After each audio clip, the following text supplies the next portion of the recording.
Fréjus, quelques jours après l'attentat de Nice. Les touristes ont envahi les plages, mais dans cette station balnéaire, tout le monde n'est pas en vacances pour autant. À la police municipale de la ville, les agents s'activent. Le deuxième équipage qui s'équipe, ils sont où là? Ils sont sur place. Non mais il y en a un qui est là et qui va partir là-bas. Tout le monde est déjà sur place? Ok, tout le monde est déjà sur place. Hervé Gazier, le directeur de la sécurité et ses hommes doivent assurer la protection d'un rassemblement à risque. Là, on part pour sécuriser un enterrement qui va se dérouler sur une rue qui est parallèle au bord de mer, donc une rue très fréquentée, notamment en été pour la circulation. Et les obsèques sont consécutives malheureusement à l'attentat de Nice. Sécuriser un enterrement à Fréjus, une première pour Hervé. Les obsèques d'aujourd'hui sont celles d'un adolescent. Il était présent au feu d'artifice de Nice le 14 juillet dernier. Ok, reçu. Bon, je vais arriver sur le dispositif, je vais rentrer dans le dispo et je me positionnerai juste en face de l'entrée de l'église. En mémoire de la jeune victime, une foule nombreuse s'est réunie. Parmi elles, Patrick Renard, l'adjoint Front National à la sécurité de la ville, qui est encore sous le coup de l'émotion. C'est un sentiment de colère renforcé. Je refuse de devoir assister une prochaine fois à ce genre de cérémonie. Un gamin de 17 ans qui était en vacances, qui regardait tout simplement un feu d'artifice avec ses grands-parents et qui s'est fait lâchement écraser par un terroriste qui n'avait rien à faire en France. Et ça, je ne le supporte plus. Et je pense qu'il y a beaucoup de Français qui sont comme moi. Il suffisait de s'approcher du parvis tout à l'heure pour ressentir l'émotion qui se dégageait des personnes présentes. C'est insoutenable. Et ça, c'est intolérable. Il ne faut plus que ça se reproduise. C'est ce qui est malheureusement dit à chaque événement. À chaque fois qu'il y a un attentat, on dit qu'il ne faut plus que ça se reproduise. Mais je pense que le temps des paroles est terminé. Maintenant, il faut rentrer dans le temps de l'action. Et l'action aujourd'hui, c'est de sécuriser cet événement. Car depuis les attentats de Nice, la police municipale encadre toute manifestation susceptible d'attirer du monde. On se retrouve avec un rassemblement sur la voie publique très près du bord de mer, en pleine ville, d'environ 300 personnes, peut-être plus, je n'ai pas compté. Et 300 personnes, c'est une possibilité, c'est une cible, entre guillemets, et on ne va prendre aucun risque. Alors, pour éviter tout incident sur les lieux, Hervé a posté ses hommes à chaque extrémité de la rue pour bloquer la circulation. Romain, brigadier chef principal, fait partie du dispositif. Non, par contre, il faut stationner aux abords. Là, il y a l'accès interdit. Depuis les récents attentats, ce policier et ses coéquipiers ont acquis de nouveaux réflexes. On évite de rester en première ligne parce qu'on est des cibles potentielles. Et donc, les consignes ont été au maximum d'être en retrait et de trouver un élément pour parer toute éventuelle attaque. En France, 39% des policiers municipaux sont équipés d'armes à feu. C'est aussi le cas pour 70 agents de Fréjus. Leur mission, sécuriser la ville, mais aussi rassurer les habitants et les vacanciers. Car Fréjus est la première destination touristique du Var. 54 000 habitants l'hiver, plus du triple l'été. Alors pour que les visiteurs ne désertent pas la station balnéaire, le maire Front National David Rachlin prône une politique volontariste. Il n'est plus l'heure des excuses, des mesurettes et de la passivité. J'ai d'ores et déjà pris des mesures exceptionnelles à Fréjus. Notre sécurité n'est pas discutable. Elle est la première de nos libertés. Renforcement de la présence policière, achat de caméras de surveillance, installation de plots en béton. Mais ces mesures seront-elles suffisantes pour tranquilliser les touristes et surtout pour garantir la sécurité des grands événements de l'été?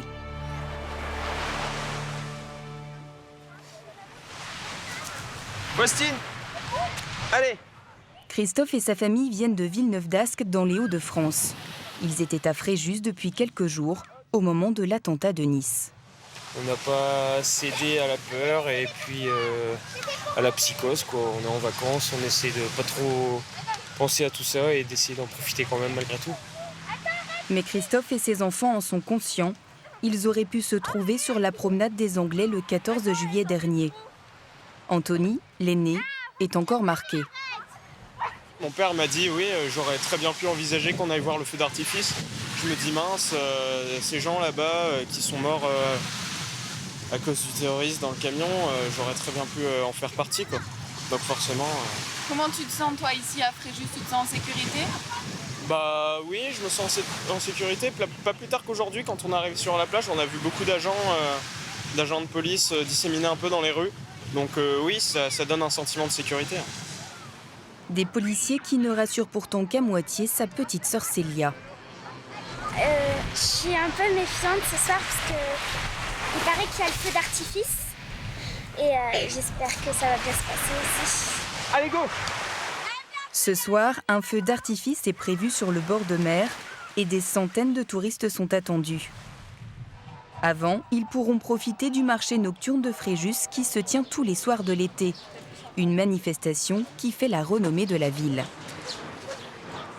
Mais pour l'instant, c'est surtout une source d'angoisse pour Patrick Renard, l'adjoint à la sécurité de la mairie.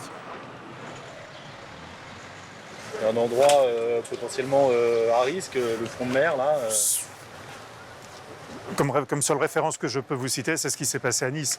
C'est un endroit potentiellement à risque parce que sur cette voie de circulation très large, vous aurez ce soir, entre 20h et minuit, une densité de 3 000 à 4 000 personnes qui vont se promener. Donc c'est vraiment une zone à sécuriser. Voilà. C'est une cible potentielle. C'est une cible potentielle. Et il faut absolument que la municipalité ait pris toutes les mesures préventives, non pas pour empêcher un attentat, parce que le risque zéro n'existe pas, mais pour retarder au maximum toute intrusion, afin de permettre aux forces de l'ordre présentes sur le secteur d'intervenir et de neutraliser l'individu qui voudrait commettre un acte irréversible. Alors pour sécuriser cet événement, la ville a sorti les gros moyens. Tu mets 1 mètre le plot, 1 mètre le plot. Aujourd'hui, Patrick Renard supervise en personne les opérations. Depuis l'attentat de Nice, il a décidé d'investir dans du nouveau matériel, des plots en béton pesant environ 1,5 tonnes. Ces blocs de béton empêcheraient vraiment toute intrusion sur le marché. Ce sont des mesures très contraignantes pour la municipalité, qui coûtent cher en main-d'œuvre, en heures supplémentaires, parce que ces personnes vont revenir ce soir après la fermeture du marché, c'est-à-dire à 2h du matin, pour rendre l'espace libre à la circulation. Mais néanmoins, en matière de sécurité, il n'y a pas d'économie possible et réalisable. Ce sont des mesures indispensables. Ah, c'est mieux. Voilà, le marché va être ouvert à partir de ce moment-là. Donc la zone est piétonne et inaccessible à tout véhicule à moteur. Cette mesure est encore difficile à chiffrer, mais son coût vient s'ajouter aux 6 millions d'euros du budget déjà dédié à la sécurité. De l'argent bien investi pour cette vendeuse. Bonsoir, excusez-moi. Bonsoir. Je pense que tout ce qui s'est passé, tout ce qui s'est passé à Nice, je pense que c'était nécessaire de prendre des mesures tout de suite après pour la sécurité de tout le monde, de nous et des citoyens de toute façon. Mais de l'autre côté de la rue, certains commerçants ne sont pas du tout rassurés. Maude, qui tient une boutique de jouets et de friandises, est encore sous le choc des événements dramatiques de Nice. Je viens travailler la boule au ventre. Je suis un endroit touristique qui peut être très bien ciblé demain.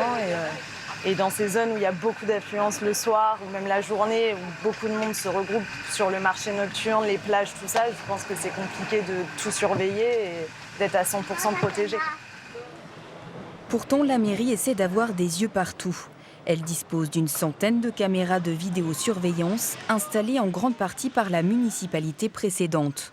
Toutes sont reliées au poste de commandement de la police municipale et fonctionnent 24 heures sur 24. La ville vient même de se doter en urgence d'une dizaine de caméras supplémentaires, d'une valeur de 15 000 € chacune. Il y avait un plan d'investissement prévu que l'on a anticipé. Depuis les attentats, les bons de commande ont été signés hier d'ailleurs. Nous allons mettre en place des caméras mobiles qui permettront d'être déplacées d'un point à l'autre de la ville suivant les besoins. Bien entendu, c'est une des mesures que nous avons prises immédiatement pour pouvoir surveiller tous les sites supplémentaires que nous jugeons à risque. Un investissement qui ne fait pas l'unanimité chez les administrés. Pour certains, les mesures sécuritaires de la mairie ne sont qu'une récupération politique. Mais ils sont rares à l'affirmer devant notre caméra. Ce commerçant a choisi de témoigner anonymement. On a reçu un fly indiquant qu'il y aurait un renforcement des mesures de sécurité. Je trouve que c'est encore une fois une action marketing. On ne peut pas mettre un policier derrière chaque personne. Ça conforte sans doute son électorat qui a voté pour lui. Puisqu'un des gros arguments c'était la sécurité, effectivement, plus on communique là-dessus, plus on voit que M. le maire tient ses engagements du côté de la sécurité. Mais David Rachline, le maire Front National de Fréjus, réfute cette accusation. Vous savez, c'est toujours pareil, ceux qui ne sont pas aux responsabilités ont tout loisir de passer leur temps à parler, à faire la leçon. Quand on est aux responsabilités, il faut assumer ses responsabilités. Les Fréjusiens ne comprendraient pas que dans le contexte actuel, qui est très difficile dans le domaine de la sécurité, nous le voyons bien, avec tous les événements qui arrivent aujourd'hui, que nous ne soyons pas particulièrement mobilisés, surtout en ce moment, dans le domaine de la sécurité. Voilà. D'autant que la sécurité est au cœur de la politique de la ville. Nous avons pris un certain nombre de dispositions pour améliorer la protection et la sécurité de nos compatriotes. Quelques exemples, une brigade environnement qui a été créée, une brigade cynophile, une brigade équestre, des brigades de nuit, des brigades moto. Bon, et tout ça, tout ce dispositif fonctionne assez bien puisque les résultats sont là. Je crois qu'on est à plus de 170% d'interpellations et c'est donc ça fonctionne. En tout, 10 policiers municipaux armés ont été embauchés depuis la prise de fonction de David Rachline en 2014. Le budget sécurité est d'ailleurs le seul dont les crédits ont augmenté. Allez bien, ça va et vous-même? Nous venons de Belgique. Hein? Ah, très bien, vous êtes en vacances? Et on vous apprécie. Ah, c'est gentil ça, voilà. Vous êtes adorable. J'ose le dire. Ah, vous êtes adorable. Bonnes vacances à vous, messieurs, dames. À vous aussi. Alors, Soso? La municipalité de Fréjus, cet homme ambitieux l'a gagné à seulement 26 ans. La même année, il devenait aussi le plus jeune sénateur de France. Alors, vous voyez, là, on a toutes les photos des unes de Var Matin, et où vous voyez nos victoires à Fréjus. Quel a été votre sentiment le jour où vous avez gagné la mairie de Fréjus? Un sentiment de joie d'abord, mais aussi de responsabilité, parce que je savais qu'il allait falloir se mettre au travail très vite, et de rassembler peut-être encore plus largement, et de rassurer ceux qui sont inquiets. Il y a des gens en France qui pensent qu'ils seront traités différemment par le Front National si on arrivait aux responsabilités en fonction de leurs origines, de leur religion. Tous les jours, on leur explique que c'est faux, et puis surtout, moi, je leur montre que c'est faux. Parce qu'à Fréjus, un Fréjusien, quelle que soit son origine, sa religion, il est traité exactement de la même manière. Je crois que c'est important de le montrer aussi par des actes. Et nous sommes respectueux des valeurs de la République, respectueux des valeurs de notre pays. C'est ce que j'essaye de montrer. Il est 22h sur le marché de Fréjus. Teddy et ses coéquipiers font partie de la brigade de nuit. Et pour ces policiers municipaux, leur armement n'est pas suffisant pour répondre aux nouvelles menaces. Si demain ou tout de suite il se passait quelque chose sur ce marché, les primo-intervenants, ce serait nous. Nous serions primo-intervenants. Donc si nous n'avons pas de G36, de FAMAS, etc. pour faire face à une Kalachnikov, on ira, on fera notre travail parce qu'on n'a pas le choix. Mais on le fera avec un armement qui n'est pas du tout adapté à la situation, pas du tout. Et c'est scandaleux, c'est un scandale. Et ça, c'est pas la volonté du maire, le maire a absolument rien. C'est un texte de loi, c'est comme ça. Mais ce soir, Teddy et ses collègues ont une autre préoccupation. Les feux d'artifice tirés depuis la ville voisine de Saint-Raphaël. Un spectacle qui risque d'attirer de nombreux visiteurs. Parmi eux, nous retrouvons notre famille originaire du Nord. Bon, on va se placer juste là, peut-être, pour le feu d'artifice, là. Ouais, on va trouver une bonne place. Allez. J'ai interrogé un peu les enfants dans la voiture pour venir.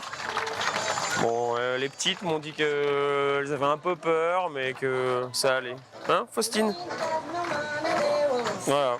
À côté de papa, elles se sont protégées. On ne veut pas non plus manquer de respect aux gens qui ont peut-être perdu des proches à Nice.